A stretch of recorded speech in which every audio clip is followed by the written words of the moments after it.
Muy bien, hermanos. Hemos estado compartiendo con respecto a esta parte de las primicias y hoy quiero iniciar diciendo algo, o más bien compartiendo algo. Dos cosas. Quiero dar una generalidad con respecto por el tema que esta mañana voy a tocar. Yo quiero ser, como siempre, muy cuidadoso, porque ustedes se lo merecen y porque la palabra merece también que se trate con todo cuidado. Y digo esto porque cuando vamos a compartir la palabra, nosotros debemos de abrir nuestro entendimiento, nuestro corazón y también, ¿verdad?, estar preparados siempre estudiosos de la palabra para que la palabra tome lugar. Y lo digo porque a veces uno piensa y dice, por ejemplo, cuando vamos a hablar sobre el tema de el privilegio de una vida plena, ¿verdad? Entonces vamos a tener que hablar de que por qué es que yo tomo algunas resoluciones como cristiano, por qué es que muchas veces yo no llego a esa estatura, ¿verdad? Hasta dónde está mi crecimiento. Sentir, y esto es lo que quiero que entonces definamos, ¿verdad? Porque sentir que tu crecimiento espiritual está estancado o que es desproporcionado. Cuando hablamos desproporcionado, estoy diciendo saber mucho pero sentir poco o viceversa. Eso es un crecimiento desproporcionado, y esto es una inquietud común. Ahora, la realidad es que el desarrollo humano no es una línea recta. Y por no ser una línea recta, es un proceso complejo donde la mente y el espíritu están entrelazados.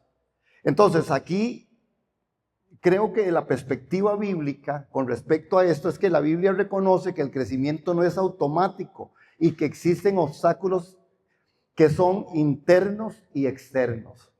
Entonces, como por ejemplo, el Señor nos pone ejemplos cuando habla de el crecimiento que no es automático, la parábola del sembrador, ¿verdad? Jesús explica en Mateo 13 que la semilla puede brotar rápido, pero secarse, que no siempre es lineal, la inmadurez estructural. Por ejemplo, Pablo habla de la leche y la vianda, del alimento sólido en 1 Corintios. El proceso de la poda de Juan 15. Él dice, yo vengo a podar los que está maduro y lo que no está maduro ahí se va a quedar. Ahora, yo creo que nosotros tenemos que entender que hay cosas que también naturalmente tenemos muchos bloqueos emocionales que disfrazan la falta de fe.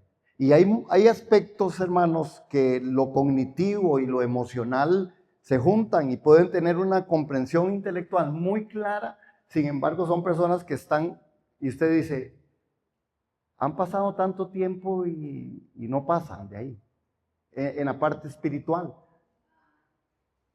Y creo que esto es de análisis para nosotros. ¿Y por qué se los estoy compartiendo? Bueno, porque hay un aspecto que los estudiosos en la parte de la mente, de la psicología, hablan de la edad emocional, que en ciertas áreas, ¿verdad? Los manejos del perdón o el miedo quedan estancados por traumas o crianzas rígidas y tendrá que haber entonces se produce una desproporción, ¿verdad? Hay mecanismos que también nos llevan a nosotros a veces a hacer estas cosas. Ahora, ¿por qué hablo de desproporcionalidad antes de entrar al tema? Bueno, porque tengo que decir que nosotros debiéramos ser cristianos que crezcamos todos muy parejos, si recibimos lo mismo. Sin embargo, no es verdad. Y por eso hay cosas que nosotros hacemos que al final sí nos afectan en nuestro crecimiento espiritual.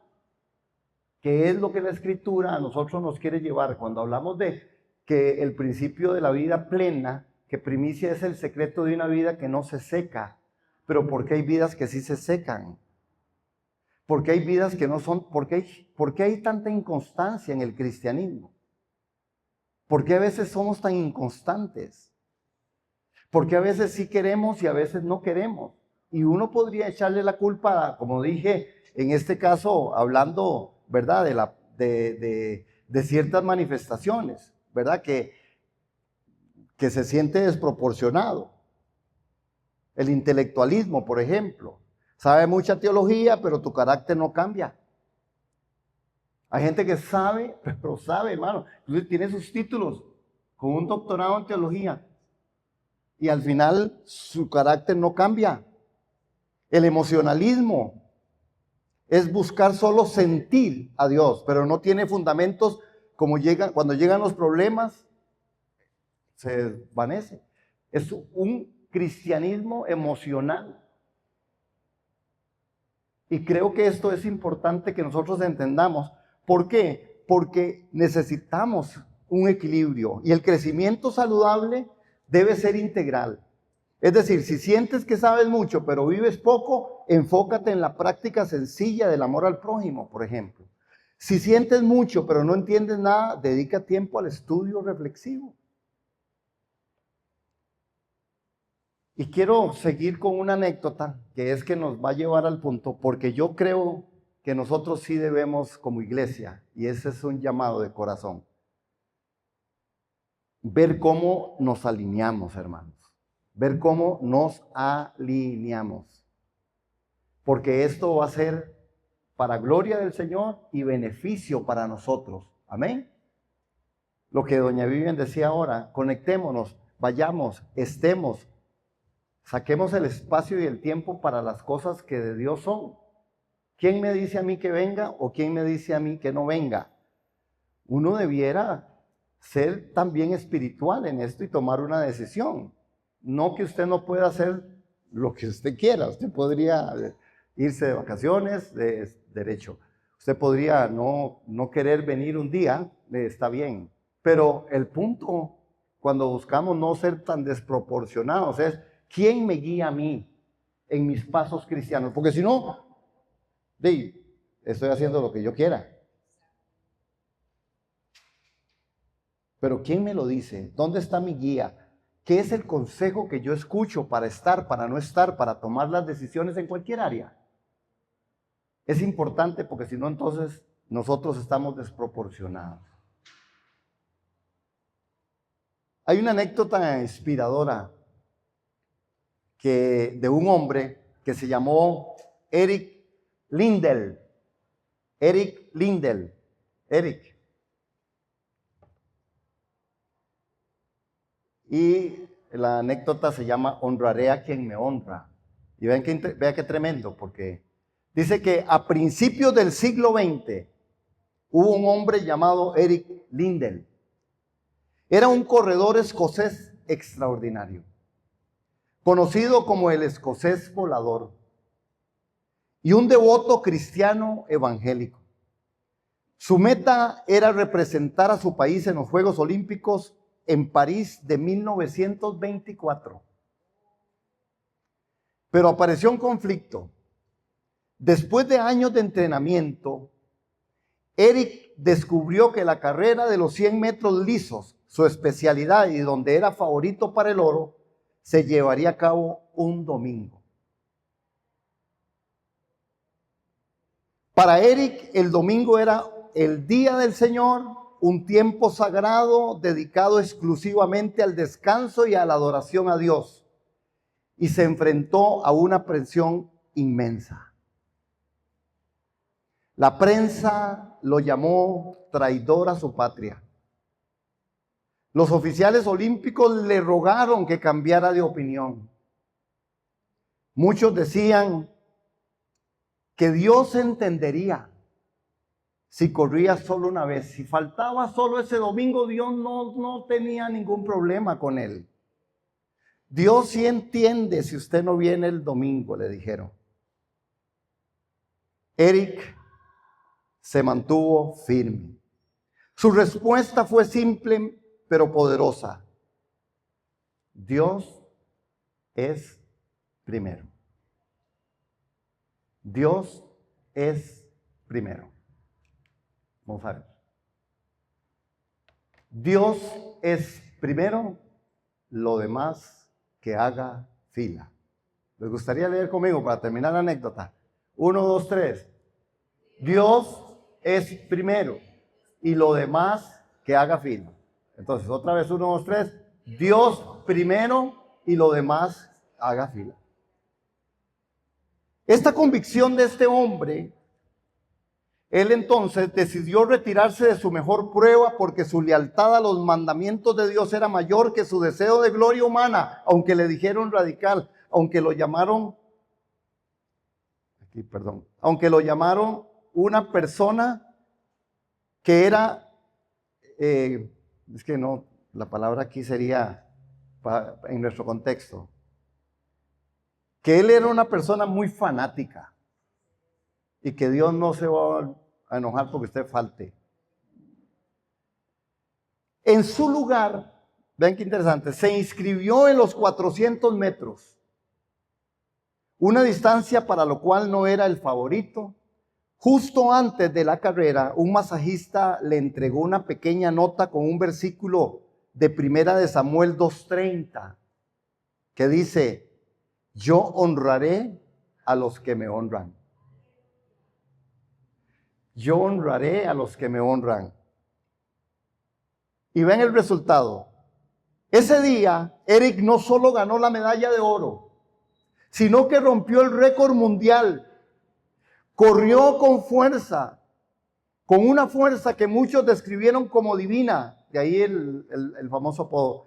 Años después, Eric dejó el atletismo y la fama para irse como misionero a China, donde sirvió fielmente hasta el final de sus días. Creo que hay lecciones que tenemos que seguir aprendiendo. La obediencia trae bendición. Digámoslo. ¿Qué hace?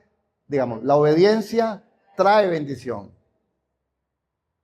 Segundo, el éxito no define nuestra fe. ¿Cómo? El éxito no define nuestra fe. Y lo tercero es que Dios es fiel. Cuando ponemos a Dios por encima de nuestras ambiciones, Él se encarga de nuestro destino. Por eso Mateo dice: mas buscad primeramente el reino de Dios y su justicia, y todas las cosas serán añadidas.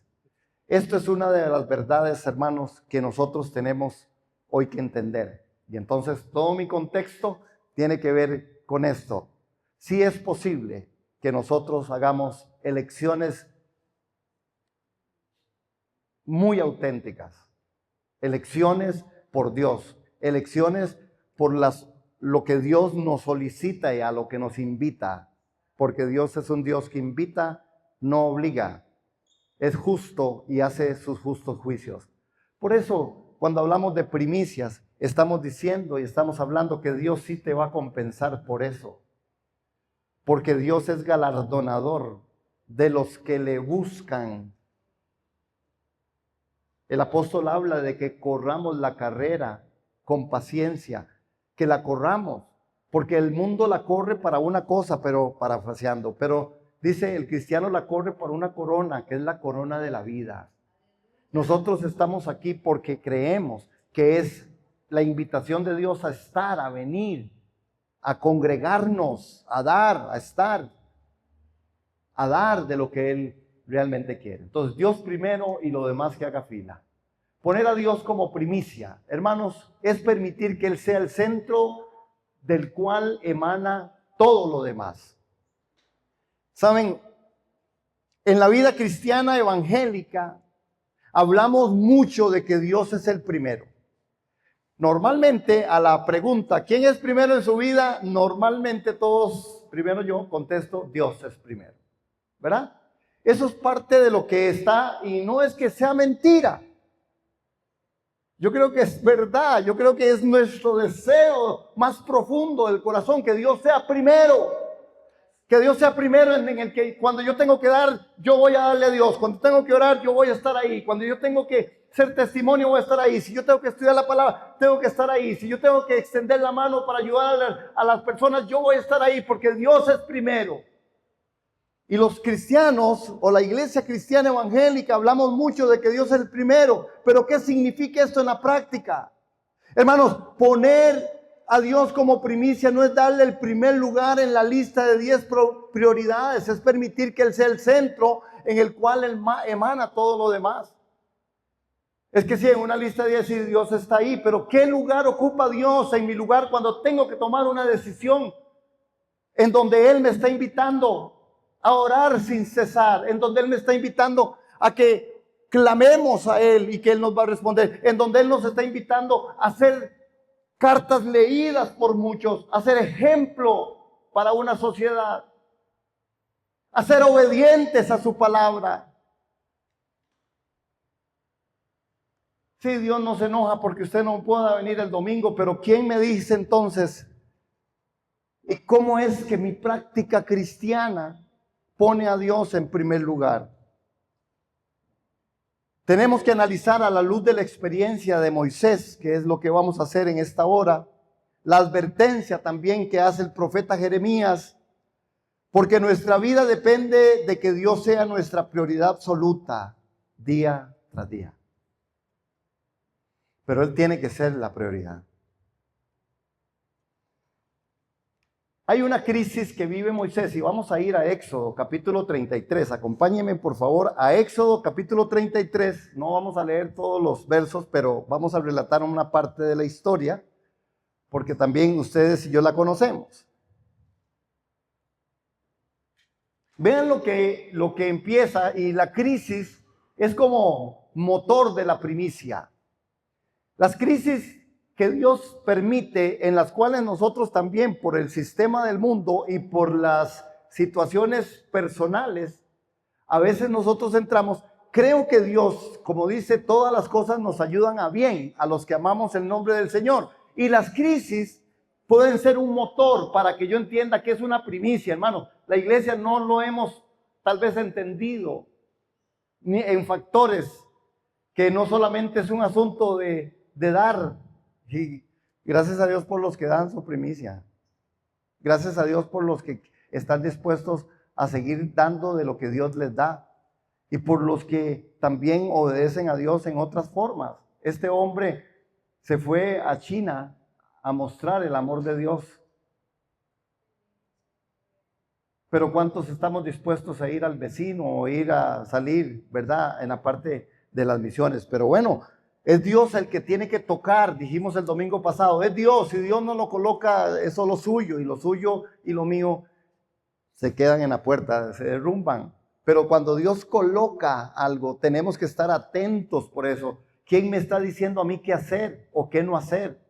Y empezamos de lo más simple, como es congregarnos. Y por eso leí lo que leí, porque todo el crecimiento no es siempre paralelo, ni el crecimiento es una línea, no es lineal en Dios. Es una forma en la que Dios está trabajando y tratando. Entonces, para algunos, como para este hombre, no faltar un domingo, él perdió todo y fue juzgado y señalado y criticado y le quitaron todas las medallas. ¿Cuántos estamos dispuestos a perder? Pero para nosotros a veces es más fácil, porque nosotros tomamos una decisión de no estar, de no hacer, sencillamente tenemos muchas facilidades para escoger. Pero vean que Moisés en capítulo 33 dice, entonces, 33:1, amados, Éxodo 33:1. Entonces el Señor dijo a Moisés, anda, sube de aquí, tú y el pueblo que has sacado de la tierra de Egipto, a la tierra a la cual juré a Abraham, a Isaac y a Jacob, diciendo, a tu descendencia la daré. Enviaré un ángel delante de ti y echaré fuera de los cananeos, a los amorreos, a los hetitas, a los fereceos, a los heveos y a los jebuseos. Sube a una tierra que mana leche y miel, pues yo no subiré en medio de ti, oh Israel, no sea que te destruya en el camino, porque eres un pueblo terco. Cuando el pueblo oyó esta mala noticia, hicieron duelo, y ninguno de ellos se puso sus joyas, porque el Señor había dicho a Moisés, dile a los israelitas, ustedes son un pueblo terco. Sí, por un momento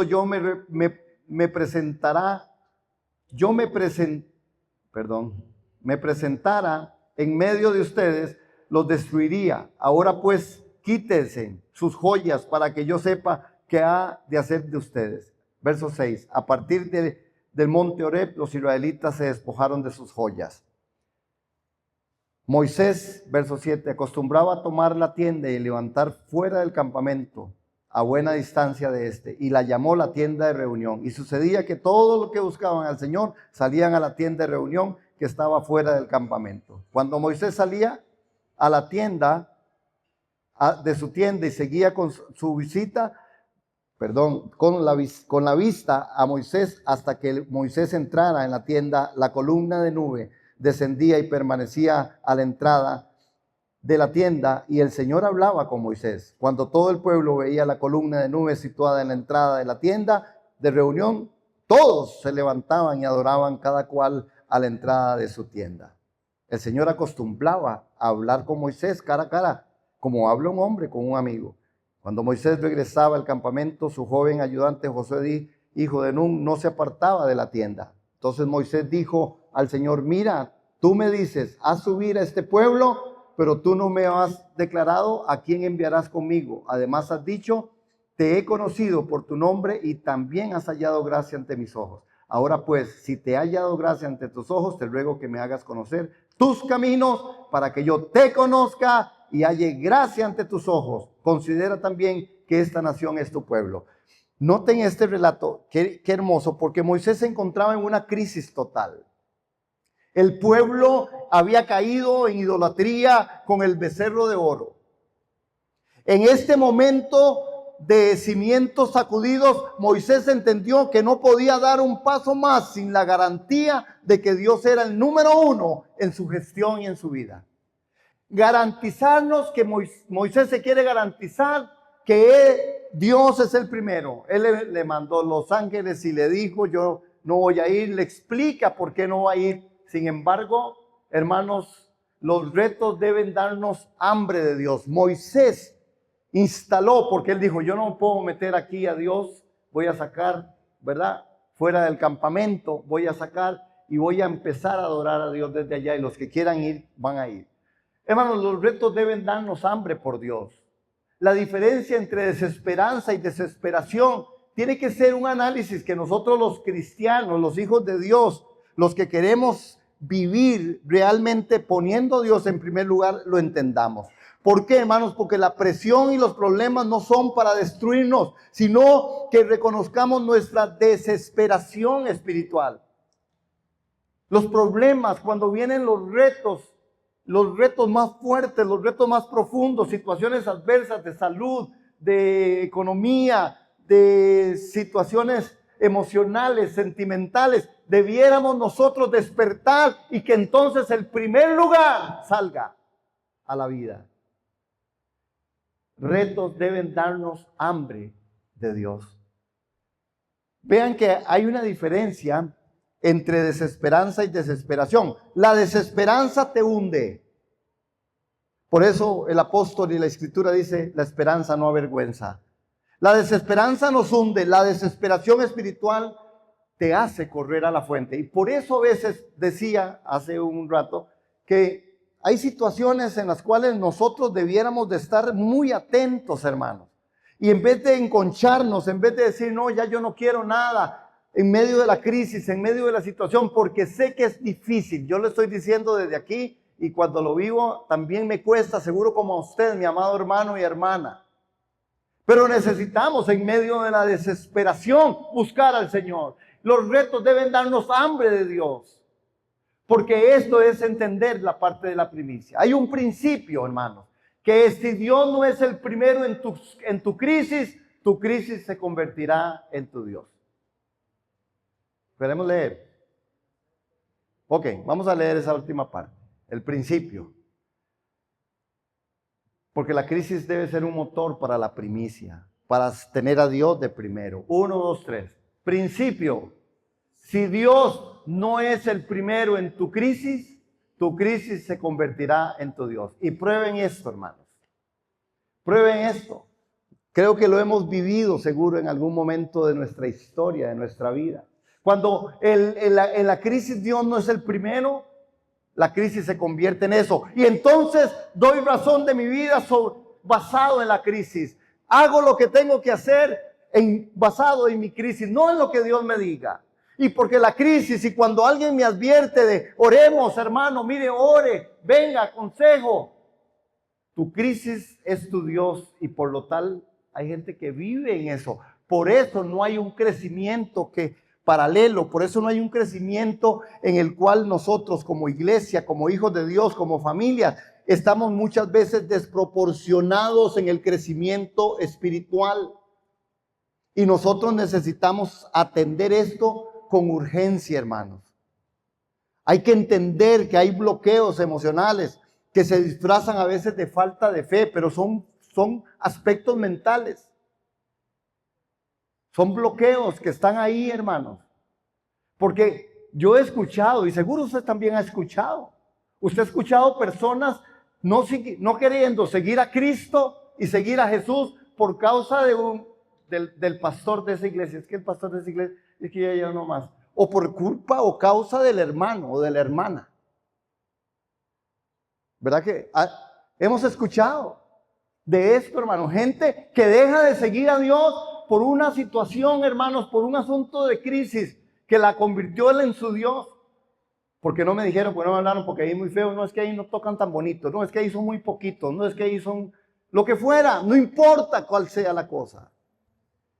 Y es porque no estamos usando la crisis como un motor para esto. Por eso no hay un crecimiento, no hay una forma en la que crezcamos realmente tomando a Dios en cuenta como nuestra primicia. Amén. Otro aspecto que es la presencia de Dios es nuestra identidad distintiva. Vean en Éxodo 33, ya yo leí el 14, pero no importa, leámoslo ahí, del 14 al 16, por favor. Éxodo 33, 14 al 16. Mi presencia irá contigo y yo te daré descanso, le contestó el Señor. Entonces Moisés le dijo, si tu presencia no va con nosotros, no nos hagas salir de aquí. Verso 16, pues ¿en qué conocerá que he hallado gracia ante tus ojos, yo y tu pueblo? ¿No es acaso en que tú vayas con nosotros para que nosotros, yo y tu pueblo, nos distingamos de todas los demás pueblos que están sobre la superficie de la tierra? Hermano, note la voz de Pedro, de Moisés. Moisés está claro. Yo quiero que usted vaya, ve el objetivo, si analizamos el textito. ¿Cuál era? No, que los pueblos sepan que usted es nuestro Dios. Es que nosotros sí nos sentimos representados con usted. Usted nos da convicción y nos da seguridad. Usted es nuestra primicia y la primicia habla por adelantado. La primicia habla con anticipación. Como la cruz que ya habló por mi pecado. La cruz ya habló, la cruz ya dijo que yo soy perdonado en el nombre de Jesús por la sangre del Cordero. Dios como primicia implica entonces que Él va a estar ahí y que está hablando por mí. Y ese es el sentir de Moisés juntamente con el pueblo. Moisés le dice, ¿en qué conocerá? Hermanos, ¿en qué conocerá sino en que tú andes con nosotros? Poner a Dios como primicia significa que su presencia es lo que no nos hace diferentes al resto del mundo. Su presencia es lo que nos hace diferentes. Ser cristianos evangélicos tiene y debe ser algo que a nosotros nos haga diferentes del mundo. Y es un reto para todos nosotros, porque necesitamos ser cartas abiertas que se lean, leídas por muchos. Y no es que no vayamos a fallar, hermanos, lamentablemente fallamos de muchas maneras, de muchas formas. Pero necesitamos impulsarnos, por eso necesitamos crecer, hermanos, en el conocimiento de Cristo a través de la palabra, el estudio serio de las Escrituras. El poder ser obedientes a la palabra y obedientes a los mandatos de Dios, a los imperativos de Dios. ¿Quién me dice a mí qué hago? ¿Por qué no vengo? ¿Por qué sí vengo? ¿Por qué doy o por qué no? ¿Y quién me lo dijo? Porque si Dios me lo dice, hermano, yo debo hacerlo. Y si Dios no me lo dice, usted no haga nada. El punto es si yo estoy preguntando a Dios, si yo estoy indagando en las Escrituras, ¿quién me dijo que fuera o que no fuera? ¿Quién me dijo que hiciera o no hiciera? Porque a veces nos hemos convertido en personas, no, Dios no se va a enojar por eso. No, Dios, eso no va, no sea tan legalista. Le va a pasar a usted. Cuidado. Porque una cosa es ser legalista, otra cosa es ser religioso, otra cosa es ser una, una, una persona en la cual efectivamente al final usted, ¿verdad? Pudiera decir, estoy distorsionado en esto. Yo creo que yo no tengo por qué ir todos los domingos. Yo no tengo por qué congregarme, yo no tengo por qué dar, yo no tengo por qué ir a predicar el Evangelio de Cristo. Yo no, ¿por qué? Porque yo sí. Inclusive ni el don tengo. Saben que los imperativos que están escritos en la Biblia no son dones, ninguno de todos. Son llamados e invitaciones de Dios. Porque no es por un don. Porque si no, yo tendría mi excusa. Más que un barniz religioso, hermanos. No podemos usar citas bíblicas para recubrir métodos mundanos. Si Dios es el primero, su presencia debe dictar nuestras decisiones, no nuestras habilidades personales. Otra vez, si Dios es el primero, su presencia debe dictar nuestras decisiones, no nuestras habilidades personales. Y lamentablemente, hermanos, hay un poco de barniz. No podemos usar citas bíblicas para recubrir cosas mundanas. Y ya yo no quiero ver ni tele, porque todos los que salen haciendo política, todos tienen texto bíblico. Yo digo, qué poco honestos, porque ¿cómo lo cumplirán? ¿Ven? Más que un barniz religioso, la primicia trae reposo. Vean 33:14, ahí. 33:14. La primicia va a traer reposo. Si usted es una persona, si usted es alguien que realmente entiende que Dios es primero, va a haber reposo en tu corazón. Que hoy me gustó mucho cómo Benjamín estaba una adoración, una alabanza en paz, ¿verdad? En quietud, aunque tengo algo contra él, pero ahora después le digo, me quitó el monitor de aquí porque yo le salí aquí. Y dijo, ya lo tiene loco, ¿verdad? Eso fue lo que dijo. Pero por supuesto, una voz como esta tiene que oírse. Ok, vean verso 14. Mi presencia irá contigo y yo te daré descanso, le contestó el Señor. ¿Cómo? Hermanos, si la presencia del Señor está con nosotros, hoy yo, ¿verdad? Percibí, pensé, como quieran ustedes llamarlo, creo que es parte del Espíritu, que en medio de la alabanza y la adoración, de verdad había un gran objetivo. Así es como yo lo podía percibir, un objetivo dentro de la iglesia y gente que realmente estaba ahí, hermanos, y la oración que usted hizo hoy en medio de ese tiempo, yo sé que Dios es suficiente para escucharla y vendrá con retribución, y vendrá con dirección, y vendrá con paz, en el nombre de Jesús. Amén. Yo creo eso, y eso por lo menos fue mi sensación en medio de la adoración, y por supuesto en carrera corrió a orar. ¿Sí? Cuando Dios es el número uno, trabajamos desde una posición de fortaleza. Es diferente, hermanos, es distinto. Por eso Moisés decía, yo no voy. Hermanos, Moisés no era cualquiera, Moisés estaba acostumbrado a otra cosa. ¿Recuerdan de dónde venía Moisés? Moisés venía de ser el segundo en el orden de mando después de Faraón. Él sabía lo que era enfrentar y confrontar cosas, guerras, resolución de conflictos, pero ahora ese es Moisés que pasa por el desierto y en el desierto aprende que solo mejor no. Que de todas formas Dios le mostró cuando mató a aquel otro. Le dijo Dios, usted ya ni eso puede hacer solo, papito. Al final, él entiende que solo con Dios puede ir y ganar la batalla. Hermanos, el peligro de abandonar la fuente. Jeremías 2:13, y les dije al principio que íbamos a tocar Jeremías, que es un texto hermoso que a nosotros también tiene que llevarnos a reflexión con respecto a la primicia. 2:13 de Jeremías. En el 2:13 dice, estamos por ahí, ustedes se lo saben, dos males,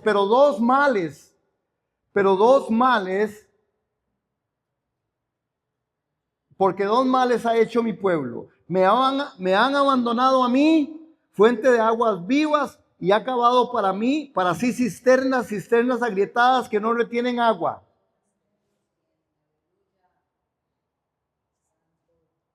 Hermanos, este texto del contexto, en el contexto, este texto es la apostasía de Israel.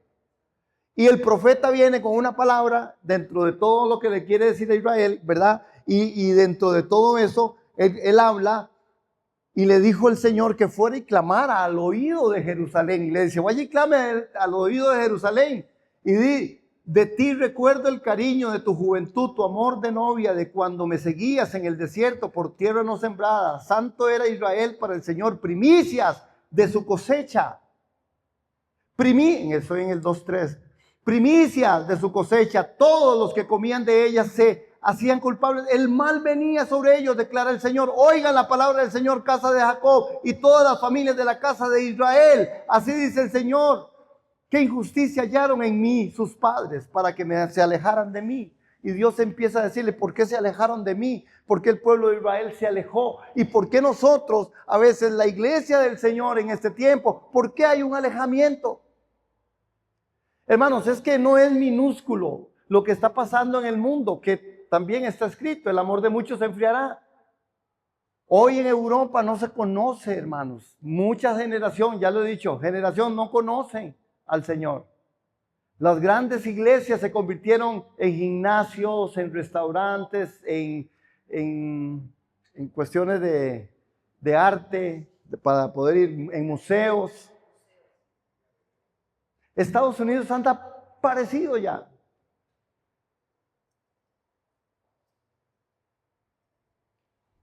Y a veces la iglesia, uno ve, hermanos, hay un ausentismo que se logra ver y palpar y uno dice, ¿por qué la gente no quiere?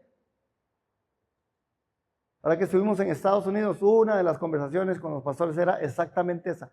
¿Por qué no se quiere? ¿Por qué no se quiere llegar a la iglesia? ¿Por qué hay tanto confort? El confort a veces, ¿verdad? No importa qué se haga, no importa cómo se inste, la gente tiene una escogencia que creo que no está bien. Si no está la palabra, el espíritu y una meditación profunda de decisiones que usted y yo tenemos que tomar para hacer lo que Dios quiere que nosotros hagamos.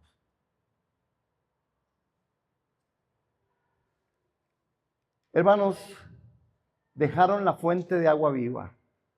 Como les digo, el contexto es que dejaron a Dios. Dejaron el agua de vida. Abandonar la comunión diaria, la oración y la palabra.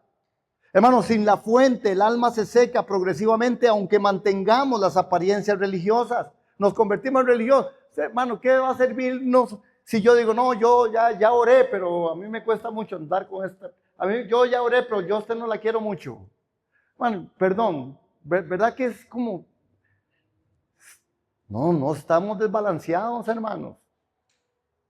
Si usted ora y yo oro es para llegar, para que el Señor me diga qué hacer. Entonces posiblemente el Señor que conoce mi corazón me dice, oye, vaya, perdonen, no puede ser así, no puede que usted ande en la vida así.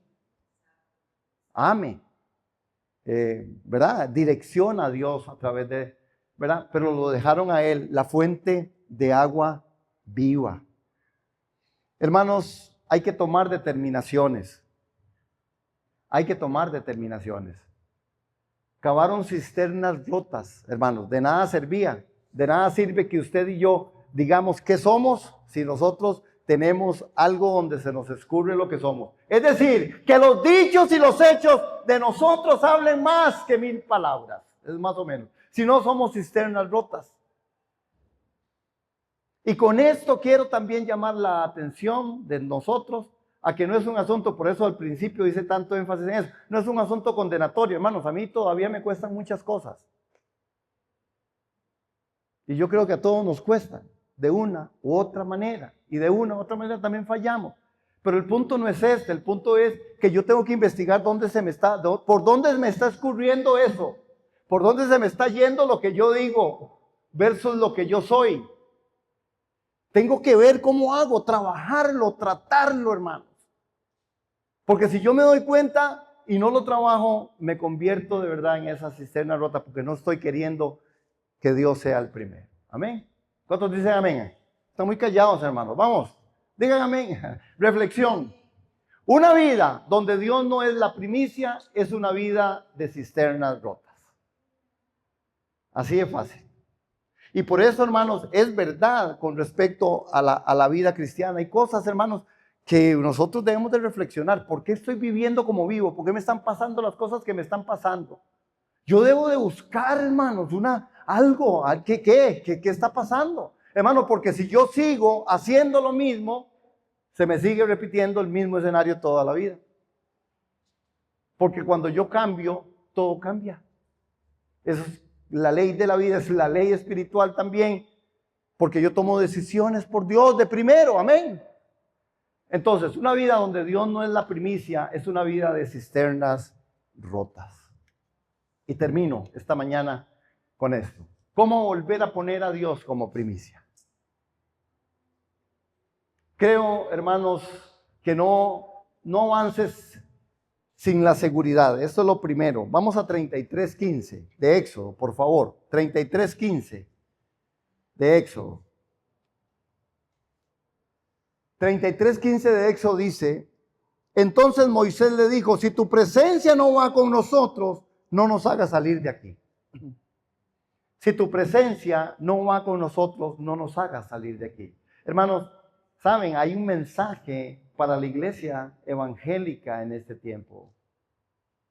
¿Por qué se están tomando decisiones tan a la ligera en muchas de las cosas como iglesia, como comunidad de fe, como familias? Hermanos, es tan fácil tomar una decisión sencillamente y hacer sin el consentimiento y sin el respaldo de Dios. Porque yo soy así, porque yo ya no quiero estar, porque ya yo no quiero hacerlo, porque ya yo no quiero. Hermano,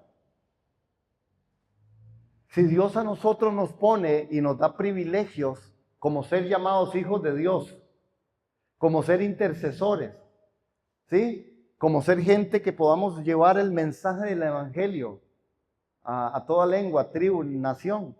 Si Dios nos da el privilegio a nosotros de poder ser diferentes y hacer diferencia en este mundo, ¿por qué nosotros tomamos acción y tomamos decisiones en las que decimos, no, es que lo haga otro? Es que a mí no me toca. La vida cristiana a usted le toca y nos toca porque decidimos por Dios y Dios es quien nos lleva, hermano.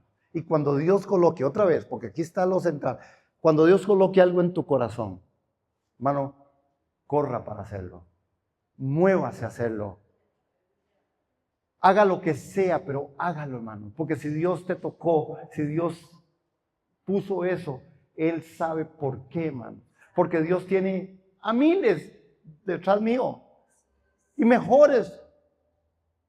Pero nadie lo hará como yo lo voy a hacer. Nadie lo va a hacer como Dios lo colocó en tu corazón para que fuera hecho. Por eso somos muy importantes para Dios. Por eso Dios quiere ir y va a ir delante. 33:15, el descanso. No avancemos sin seguridad. Le dijo entonces Moisés, si tu presencia no va con nosotros, no nos hagas salir de aquí. Por eso a mí a veces me preguntan, ¿y qué, pastor? ¿Usted qué? ¿Y usted allá en Estados Unidos? Y es verdad, tanto tiempo estar por allá y sí, es verdad, y hay ofrecimientos y cosas que uno... no hombre, imagínense. Pero al final, lo que está en mi corazón es lo que está en mi corazón. Es lo que Dios ha plantado. Y si su presencia no va conmigo, yo, vea, hermano, no me voy, por más que me pueda necesitar, o pueda uno querer aspirar, y que alguien llegue y le dice, no, porque a mí me han dicho, no, eso es surgimiento, no, hombre.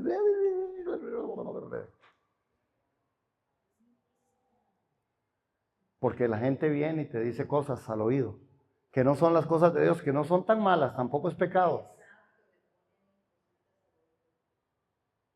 Hace poco llegó una persona y me dijo, no, vea, una persona dice, no, lo que tiene que hacer usted aquí con esto es esto, esto y esto.